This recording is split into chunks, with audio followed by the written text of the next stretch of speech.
안녕하세요. 구독자 여러분. 오늘 제가 여러분께 들려드릴 이야기는 어느 장례식장에서 시작됩니다. 2024년 11월 5일 서울 강남의 한 대형 장례식장. 빈소에는 조문객들이 줄을 이었습니다. 고인은 박순자 여사 향년 73세. 3남매를 키워내고 손주 5을 본 평범한 어머니였습니다. 그런데 그날 이상한 일이 벌어졌습니다.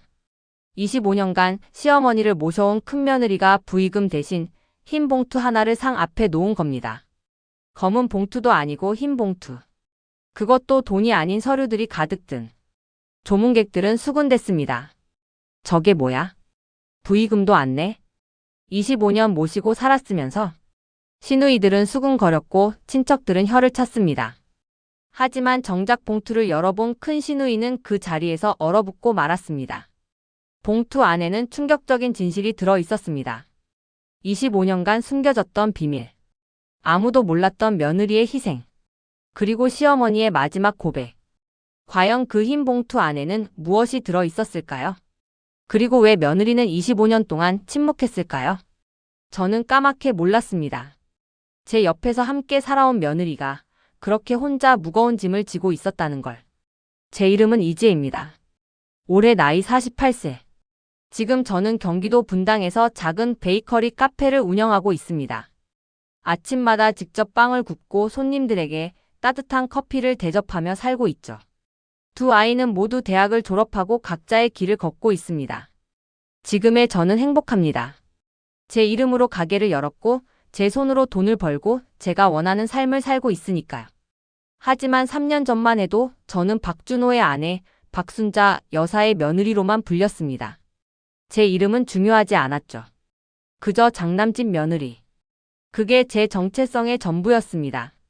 제가 어떻게 여기까지 왔는지 그 이야기를 들려드리겠습니다. 그리고 시어머니 장례식에서 제가 건넨 그 흰 봉투 안에 무엇이 들어 있었는지도요. 25년 전으로 돌아가 보겠습니다. 1999년 5월 저는 23살의 평범한 회사원이었습니다. 중소기업 경리부에서 일하며 월급 80만 원을 받았죠. 전문대를 졸업한 저는 특별한 학벌도 대단한 집안 배경도 없었습니다. 그의 가을 선을 보게 됐습니다. 상대는 박준호 당시 28세. 대기업 과장이었고 강남의 아파트를 가진 집안의 장남이었습니다.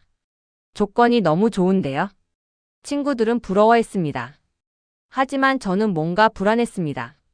왜 이렇게 좋은 조건의 남자가 저 같은 사람을 만나려 할까? 첫 만남에서 준호 씨는 말했습니다. 저희 어머니가 좀 까다로우세요. 괜찮으시겠어요? 저는 웃으며 대답했습니다. 괜찮아요. 잘 모시면 되죠. 구독자 여러분, 그때의 저는 몰랐습니다. 까다롭다는 말이 얼마나 완곡한 표현인지를. 결혼 3개월 전 첫 번째 경고가 왔습니다. 시댁에 인사를 갔을 때였습니다. 강남의 40평대 아파트. 거실 소파는 가죽이었고 벽에는 비싼 그림들이 걸려 있었습니다. 시어머니 박순자 여사가 저를 위아래로 훑어봤습니다. 키가 작네. 우리 집안은 다들 키가 큰데. 첫 마디였습니다. 학교는 어디 나왔어요? 경기전문대학교 회계과 나왔습니다. 전문대? 4년제는 못 갔어? 가정 형편이 어려워서요. 쯧쯧. 우리 준호는 서울대 나왔는데. 집안이 안 맞네. 심장이 쿵 내려앉았습니다. 옆에 앉아있던 큰 시누이가 거들었습니다. 엄마, 요즘 학벌이 뭐가 중요해요. 너는 가만히 있어. 며느리 드리는 건데 내가 맘에 안 들면 안 되는 거야. 그날 저는 3시간 동안 신문을 받았습니다. 친정 부모님 직업. 집은 어디 사는지. 형제는 몇인지. 친척 중에 유명한 사람은 있는지.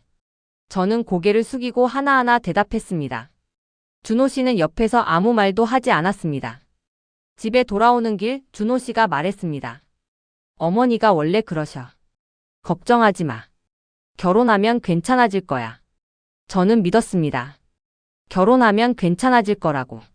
하지만 지금 돌이켜보면 그게 시작이었습니다. 1999년 12월 우리는 결혼했습니다. 결혼식 날 아침 저는 새벽 5시에 일어나 화장을 했습니다. 설레는 마음으로 웨딩드레스를 입었죠. 하지만 신랑 대기실에서 이상한 대화를 엿듣게 됐습니다. 시어머니의 목소리가 들렸습니다. 준호야, 너 왜 하필 저런 애를 골랐어? 엄마 지혜는 착해요. 착한 게 밥 먹여줘. 학벌도 없고 집안도 별로고. 우리 집안 체면이 있지. 그래도 제가 좋아하는 사람이에요. 좋아하는 게 다야. 결혼은 집안끼리 하는 거야. 너 나중에 후회할 거야. 문 앞에 서서 저는 떨리는 손으로 부케를 움켜쥐었습니다. 눈물이 날 것 같았지만 화장이 번질까봐 참았습니다. 결혼식은 무사히 치러졌습니다. 하지만 저는 그날 내내 시어머니의 차가운 눈빛을 느꼈습니다. 신혼여행에서 돌아온 다음 날 시어머니가 전화했습니다. 지혜야, 내일 집에 와. 인사시킬 사람들이 있어. 네, 어머님. 그리고 한복 입고 와. 며느리가 한복은 입어야지. 한복을 빌리는데 15만 원이 들었습니다. 신혼여행 다녀온 지 이틀 만에 또 돈이 나가는 게 부담스러웠지만 저는 아무 말도 하지 않았습니다. 시댁에 간 날 저는 충격을 받았습니다. 거실에는 친척들이 20명도 넘게 모여 있었습니다. 저는 한 명 한 명에게 절을 했습니다. 무릎이 아파서 나중에는 제대로 서기도 힘들었죠. 그런데 큰 시누이와 작은 시누이는 청바지 차림으로 소파에 앉아 과일을 먹고 있었습니다. 언니들은 왜 한복 안 입으세요? 제가 조심스럽게 묻자 작은 시누이가 웃으며 말했습니다. 우리는 딸이잖아. 며느리가 입는 거지. 그날 저는 알았습니다. 이 집에서 며느리의 위치가 어디인지를. 절을 다 하고 나니 부엌에서 시어머니가 불렀습니다. 지혜야, 설거지 좀 해. 설거지통에는 20명이 넘는 사람들이 쓴 그릇들이 산더미처럼 쌓여 있었습니다. 저는 한복을 입은 채로 설거지를 시작했습니다. 한복 소매가 물에 젖었지만 걷어 올릴 수도 없었습니다. 2시간 동안 설거지를 하는 동안 시누이들은 거실에서 수다를 떨었습니다. 그날 밤 신혼집으로 돌아와 손을 봤습니다. 손가락이 퉁퉁 부어 있었고 손톱 밑이 빨갛게 상해 있었습니다. 준호 씨가 물었습니다. 손 왜 이래? 설거지 좀 했어요. 에휴, 엄마가 또 그러셨구나. 미안해. 미안하다는 말. 그 말은 앞으로 25년 동안 셀 수 없이 듣게 될 말이었습니다. 결혼 6개월 후 저는 임신을 했습니다. 기쁜 마음으로 시어머니께 전화했습니다. 어머님, 저 아기 생긴 것 같아요. 진짜? 병원은 갔어? 네, 6주래요. 아들이야, 딸이야? 아직 몰라요. 너무 일러서. 아들 낳아야 해. 우리 집안은 대대로 장손이 중요하거든. 딸 낳으면 안 돼. 전화를 끊고 저는 한참을 멍하니 앉아 있었습니다. 아들이냐 딸이냐가 중요한가요? 건강하게 태어나는 게 중요한 거 아닌가요? 하지만 저는 매일 밤 기도했습니다. 제발 아들이길. 시어머니를 실망시키지 않길. 구독자 여러분, 여러분은 이해하시겠어요? 제 아이인데도 제 뱃속에서 자라는 생명인데도 저는 제 의지가 아닌 남의 바람을 빌고 있었습니다. 2000년 7월 저는 딸을 낳았습니다. 출산 직후 시어머니가 병실에 왔습니다. 딸이야. 네, 어머님. 쯧. 아들 낳으라고 했는데. 우리 집안에 딸만 5이야. 이제 손자가 하나도 없네. 시어머니는 아기를 보지도 않고 돌아갔습니다. 저는 갓 태어난 딸을 안고 울었습니다. 미안했습니다. 딸로 태어나서 환영받지 못하는 내 아이가.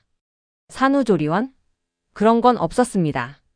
시어머니는 나도 애셋 낳고 3일 만에 집안일 했다며 산후조리원을 보내주지 않았습니다.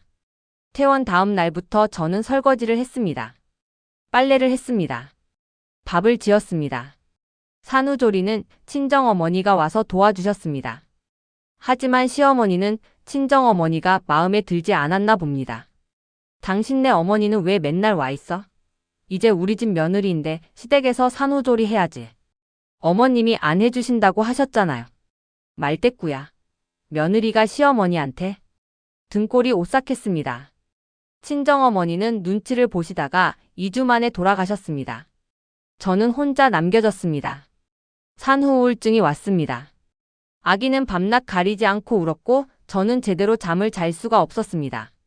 준호 씨는 회사 일이 바빠서라며 아기를 거의 돌보지 않았습니다. 어느 날 밤 저는 창문을 열고 밖을 내다봤습니다. 5층이었습니다. 뛰어내리면 고통에서 벗어날 수 있을까 하는 생각이 들었습니다. 그때 아기가 울었습니다. 저는 정신이 번쩍 들었습니다. 뭐 하는 짓인가?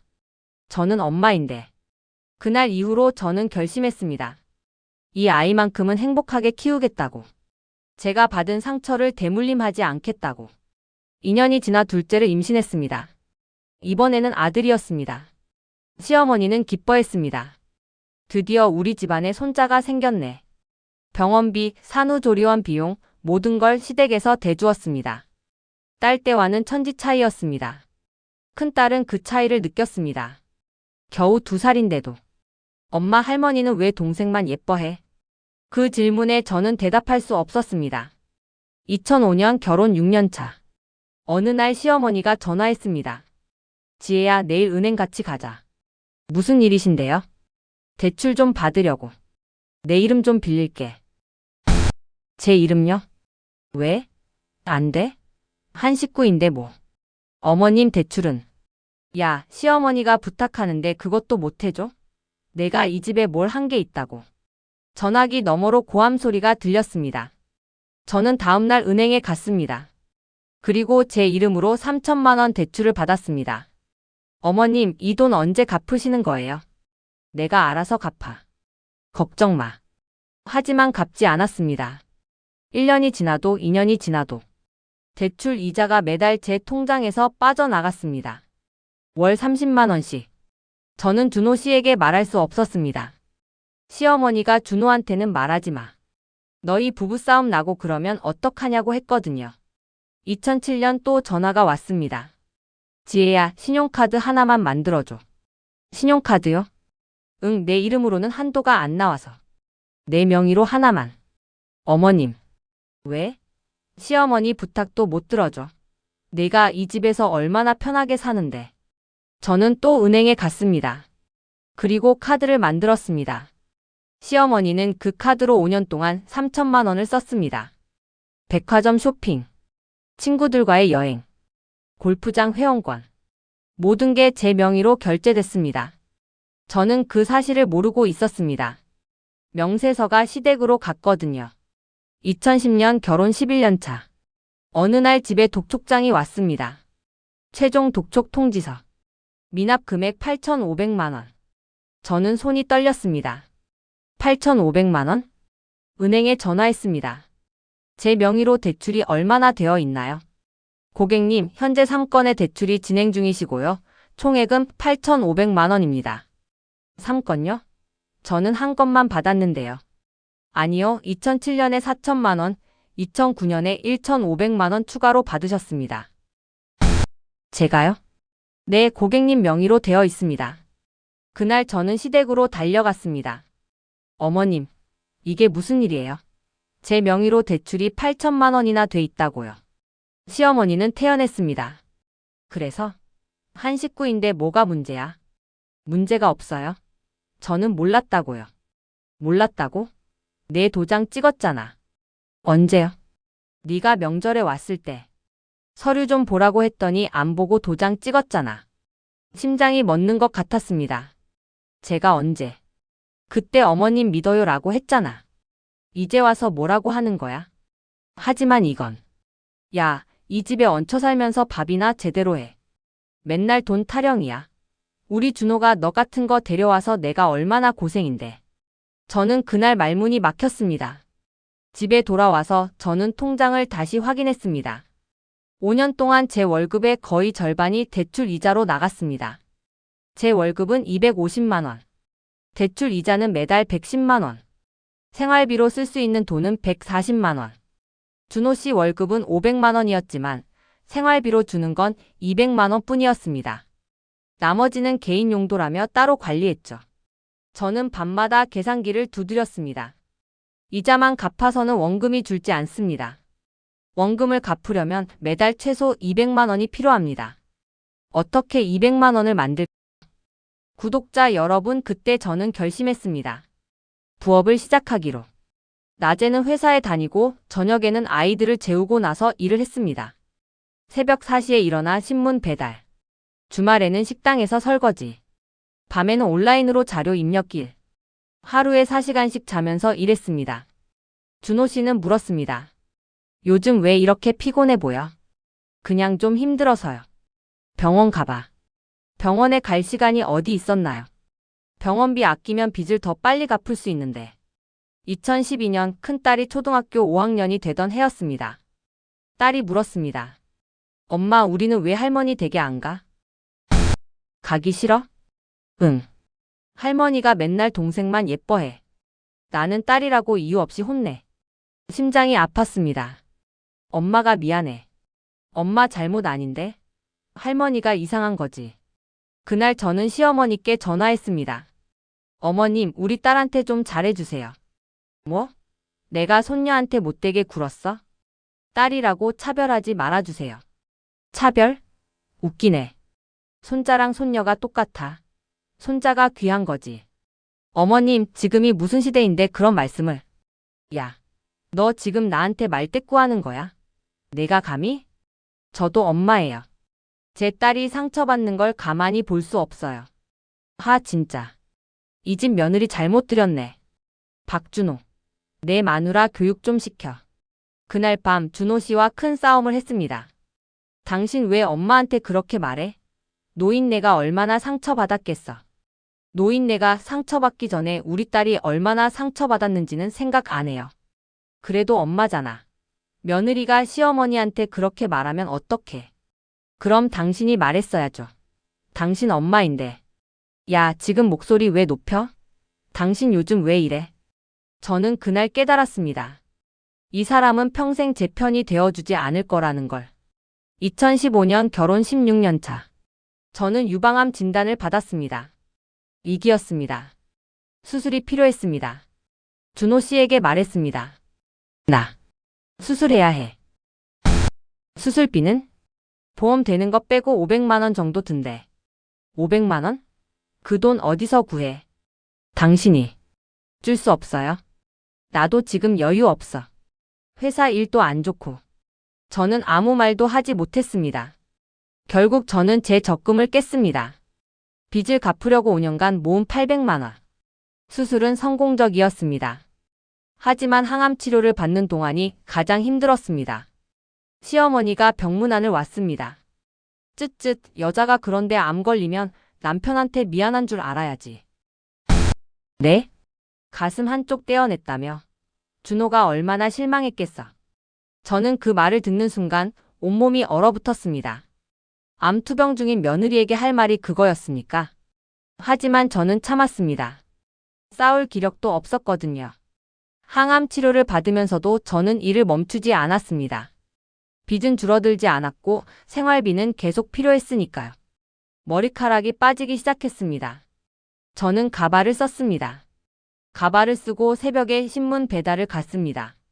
어느 날 새벽 비가 억수같이 쏟아지는 날이었습니다. 저는 젖은 신문을 배달하다가 그만 넘어지고 말았습니다. 무릎이 까졌고 손바닥이 찢어졌습니다. 신문은 흙탕물에 젖었습니다. 저는 그 자리에 주저앉아 울었습니다. 왜 저는 이렇게 살아야 하나요? 무엇을 잘못한 거죠? 착하게 살려고 노력했는데 왜 이렇게 힘든 건가요? 하지만 울고 있을 시간이 없었습니다. 신문을 다시 받아와야 했으니까요. 2018년 결혼 19년 차. 그의 시어머니가 쓰러지셨습니다. 병원에 갔더니 치매 초기 진단이 나왔습니다. 의사가 말했습니다. 보호자분이 계속 지켜봐 주셔야 합니다. 증상이 진행되면 간병이 필요할 수 있어요.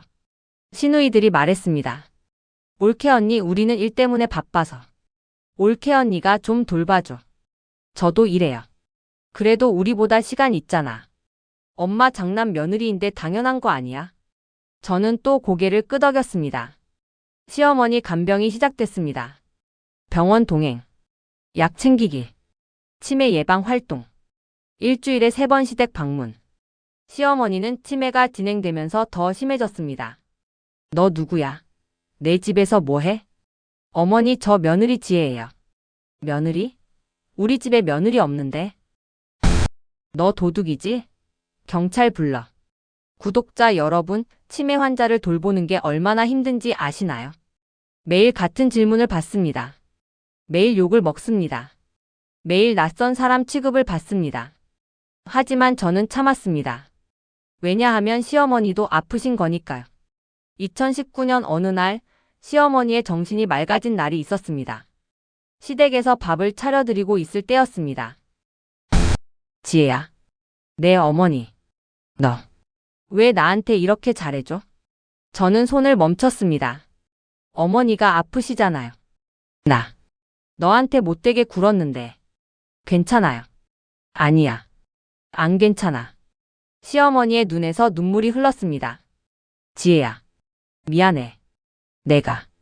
내가 너무 미안해. 어머니, 나 너를 질투했어. 네? 우리 준호가 너무 너만 좋아하는 것 같아서 내가 필요 없어질까봐 무서웠어. 그날 저는 처음 알았습니다. 시어머니의 구박이 미움이 아니라 두려움에서 나온 거였다는 걸. 2020년 시어머니의 치매가 더 진행됐습니다. 밤낮이 바뀌었고 배회를 시작했습니다. 어느 날 새벽 3시 전화가 왔습니다. 여보세요? 혹시 박순자 씨 보호자세요? 네, 그런데요. 어머님이 지금 파출소에 계세요. 길에서 헤매시다가 경찰이 모셨습니다. 저는 한밤중에 뛰쳐나갔습니다. 파출소에 도착했을 때 시어머니는 얇은 잠옷 차림으로 벤치에 앉아 계셨습니다. 어머니, 너 누구야? 저예요, 지혜예요. 지혜? 지혜가 누구야? 저는 시어머니를 집으로 모셨습니다. 등에 업고 5층까지 계단을 올라갔습니다. 그날 밤 시어머니가 제 손을 잡았습니다. 고마워. 네? 내가 누군지 모르겠지만 너 좋은 사람이구나. 그 말에 저는 울컥했습니다. 2021년 시어머니의 상태가 더 악화됐습니다. 요양원을 알아봤지만 비용이 월 300만 원이었습니다. 시누이들은 우리는 돈이 없어라며 발을 뺐습니다. 준호 씨도 내 월급으로는 어렵다고 했습니다. 결국 저는 시어머니를 우리 집으로 모셨습니다. 작은 방 하나를 시어머니 방으로 꾸몄습니다. 아이들은 거실에서 공부하게 됐죠. 그날부터 24시간 간병이 시작됐습니다. 회사는 그만뒀습니다. 시어머니를 혼자 둘 수 없었으니까요. 하지만 이상한 일이 생기기 시작했습니다. 치매가 심한 시어머니가 저에게만 마음을 열기 시작한 겁니다. 지혜야, 밥 줘. 네, 어머니. 지혜야, 화장실. 네, 모시고 갈게요. 지혜야, 손 잡아줘. 밤마다 제 손을 잡고 잠드셨습니다. 준호 씨가 와도 시누이들이 와도 시어머니는 저만 찾으셨습니다. 저 사람들 누구야? 무서워. 지혜야, 내 옆에 있어줘. 2021년 9월 시어머니가 서랍을 뒤지다가 무언가를 꺼냈습니다. 지혜야, 이거 넣어줄 거야. 낡은 통장이었습니다. 열어보니 5천만 원이 들어 있었습니다. 어머니, 이게 뭐예요? 너 준 거야. 내가 미안해서. 제 이름으로 되어 있네요. 응. 3년 전부터 조금씩 모았어. 어머니, 지혜야, 미안해. 너한테 너무 못되게 굴었어. 빚 갚아. 내가 못된 짓 했어. 그날 저는 시어머니를 안고 울었습니다. 2021년 11월 3일 시어머니의 상태가 급격히 나빠졌습니다. 병원에 입원했고 의사가 말했습니다. 길어야 일주일입니다. 시누이들이 왔습니다. 친척들도 왔습니다. 하지만 시어머니는 제 손만 잡았습니다. 지혜야, 고마웠어. 어머니, 말씀 마세요. 너 같은 며느리 만나서 우리 아들이 복이 많구나. 어머니, 다음 생에 태어나면 내가 내 며느리로 태어날게. 그런 말씀 하지 마세요. 그럼 그때는 내가 너한테 잘해줄게. 그게 시어머니의 마지막 말이었습니다. 2021년 11월 5일 시어머니가 돌아가셨습니다. 장례식장은 사람들로 붐볐습니다. 큰 시누이가 부의금 정리를 맡았습니다. 올케 언니도 부의금 내야지. 네.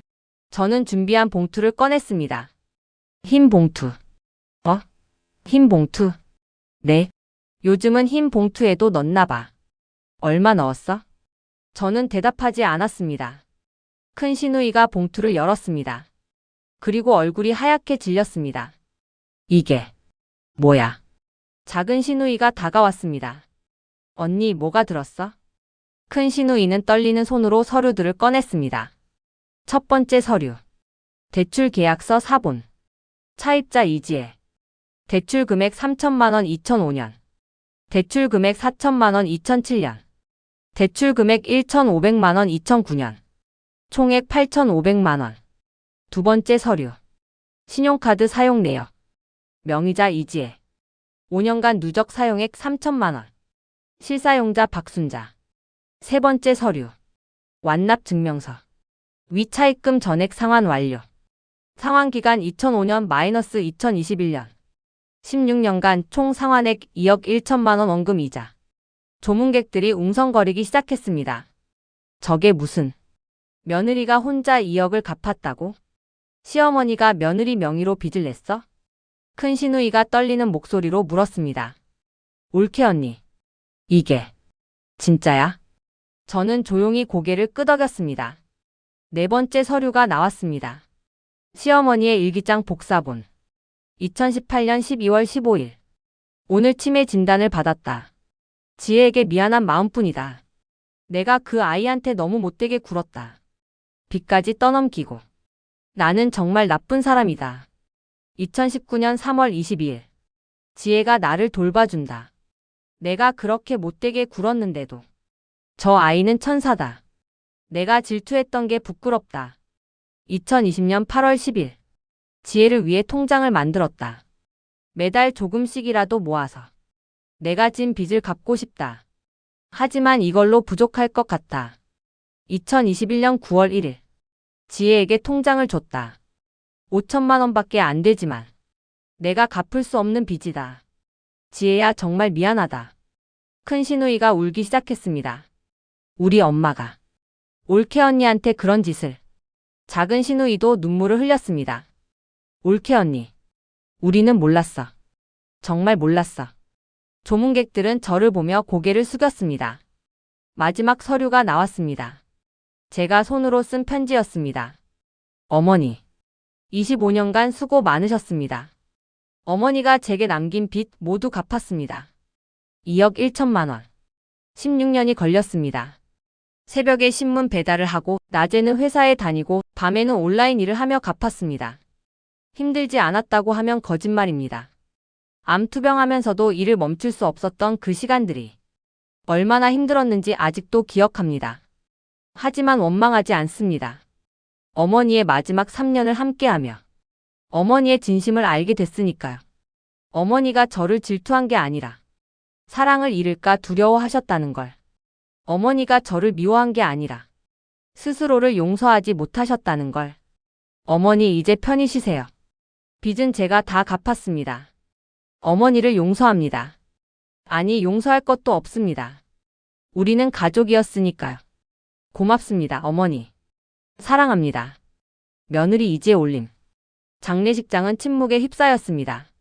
준호 씨가 제 앞으로 걸어왔습니다. 당신, 이 모든 걸 혼자. 네? 왜 나한테 말하지 않았어? 말해서 뭐가 달라졌을까요? 내가 도왔을 텐데. 저는 쓴웃음을 지었습니다. 도왔을까요? 제가 암투병할 때 수술비 500만 원도 안 주셨잖아요. 그건 어머니가 명절 때 저를 무시할 때 당신은 옆에서 아무 말도 안 하셨잖아요. 준호 씨는 고개를 숙였습니다. 큰 시누이가 다가왔습니다. 올케 언니, 우리가 너무 몰랐어. 엄마 빚을 우리가 나눠 갚을게. 됐어요. 안 돼. 우리도 자식인데 우리가 갚아야지. 이미 다 갚았다고 했잖아요. 그래도. 저는 큰 시누이의 손을 잡았습니다. 언니, 괜찮아요.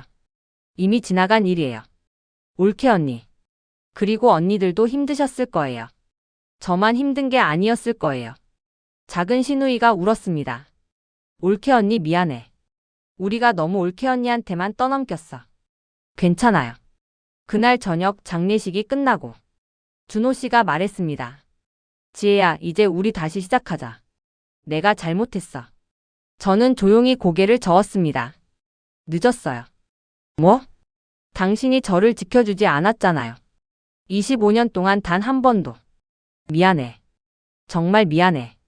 미안하다는 말은 이제 지쳤어요. 저는 가방에서 서류 한 장을 꺼냈습니다. 이혼 조정 신청서. 이게 뭐야? 이혼해요. 우리. 당신 미쳤어? 지금 무슨 소리를? 저는 25년 동안 당신 곁에 있었지만 당신은 단 한 번도 제 곁에 없었어요. 준호 씨는 말문이 막혔습니다. 아이들은? 아이들은 다 컸어요. 이제 선택할 나이예요. 당신. 정말 이혼하려고? 네. 그럼 어떻게 살려고? 저는 웃었습니다. 제가 16년 동안 혼자 2억을 갚았는데 혼자 못 살 것 같아요? 그 말에 준호 씨는 아무 대답도 하지 못했습니다. 3개월 후 이혼이 확정됐습니다. 재산 분할로 1억 2천을 받았습니다. 아이들은 제 선택을 지지했습니다. 큰딸이 말했습니다. 엄마, 이제 엄마 인생 사세요. 우리는 괜찮아요. 아들도 말했습니다. 엄마, 그동안 고생 많으셨어요. 이제 행복하세요. 저는 그 말에 눈물이 났습니다. 시어머니 통장에 5천만 원과 재산 분할금 1억 2천. 총 1억 7천만 원. 저는 그 돈으로 경기도 분당에 작은 가게를 열었습니다. 베이커리 카페. 매일 아침 빵을 굽고 커피를 내리는 삶. 가게 이름은 순짠의 빵집이라고 지었습니다. 시어머니의 이름을 딴 거였습니다. 가게 오픈 첫날 큰 시누이와 작은 시누이가 왔습니다. 올케 언니, 가게 이름이 왜 순짠해야? 어머니 이름이잖아요. 고마워 올케 언니. 아니에요. 어머니가 마지막에 저한테 주신 돈으로 영 가게인걸요. 세 사람은 한참을 아무 말 없이 앉아 있었습니다. 그리고 큰 시누이가 말했습니다. 올케 언니, 우리 자주 올게. 엄마 생각하면서. 그래요 언니. 6개월 후 가게가 안정됐습니다. 하루 매출 50만 원. 월 매출 1,500만 원. 순이익 500만 원. 혼자 살기에 충분했습니다. 그리고 저는 알았습니다. 행복은 많은 돈에서 오는 게 아니라는 걸.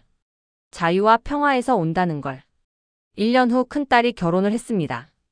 결혼식 날 딸이 제게 말했습니다. 엄마, 나는 엄마처럼 살고 싶어. 끝까지 포기하지 않는 사람. 그래, 우리 딸. 엄마 고마워. 나한테 강한 모습 보여줘서. 저는 딸을 꼭 안았습니다. 그리고 오늘. 시어머니가 돌아가신 지 3년이 지났습니다. 저는 매년 기일의 시댁을 찾아갑니다. 시누이들과 함께 제사를 지냅니다. 준호 씨도 옵니다. 어색하지만 예의는 차립니다. 제사상 앞에 서서 저는 시어머니께 말합니다. 어머니 잘 계시죠? 저는 잘 살고 있어요. 걱정 마세요. 그리고 집에 돌아와 저는 가게 문을 엽니다. 순짠의 빵집이라는 간판 아래서. 오늘도 빵을 굽습니다. 시어머니가 좋아하시던 단팥빵을. 구독자 여러분. 저는 25년 동안 며느리로 살았습니다. 좋은 며느리가 되려고 노력했습니다. 시어머니를 원망하지 않으려 했습니다. 가족을 지키려 했습니다. 힘들었습니다. 정말 힘들었습니다. 하지만 후회하지 않습니다. 왜냐하면 그 시간들이 저를 강하게 만들었으니까요. 시어머니는 제게 빚을 남겼습니다. 하지만 동시에 교훈도 남겼습니다. 용서는 상대를 위한 게 아니라 나를 위한 것이다. 저는 시어머니를 용서했습니다. 그래서 제가 자유로워졌습니다. 구독자 여러분께 묻고 싶습니다. 여러분도 혹시 누군가를 원망하며 살고 계신가요? 그 원망 때문에 스스로 불행해지고 있진 않으신가요? 용서하세요. 그 사람을 위해서가 아니라 여러분 자신을 위해서요. 그리고 기억하세요. 아무리 힘든 상황이라도 반드시 끝이 있습니다. 포기하지 않으면 반드시 새로운 시작이 있습니다. 저는 48살에 새로운 인생을 시작했습니다. 늦지 않았습니다. 지금이 가장 빠른 순간입니다. 오늘도 순짠의 빵집에서 빵을 굽습니다. 시어머니를 생각하며 감사한 마음으로. 그분이 마지막에 보여주신 진심. 그분이 남겨주신 용서의 의미. 그것들이 지금의 저를 만들었습니다. 구독자 여러분, 진정한 효도는 형식이 아니라 마음입니다. 진정한 가족은 혈연이 아니라 함께 아파하고 함께 웃는 관계입니다. 어떤 상황에서도 포기하지 마세요. 여러분은 생각보다 강한 사람입니다. 오늘의 이야기가 여러분 마음에 닿았다면 좋아요와 구독 부탁드립니다. 여러분의 응원이 더 많은 이야기를 전하는 큰 힘이 됩니다. 오늘도 좋은 하루 보내세요. 여러분 사랑합니다. 감사합니다.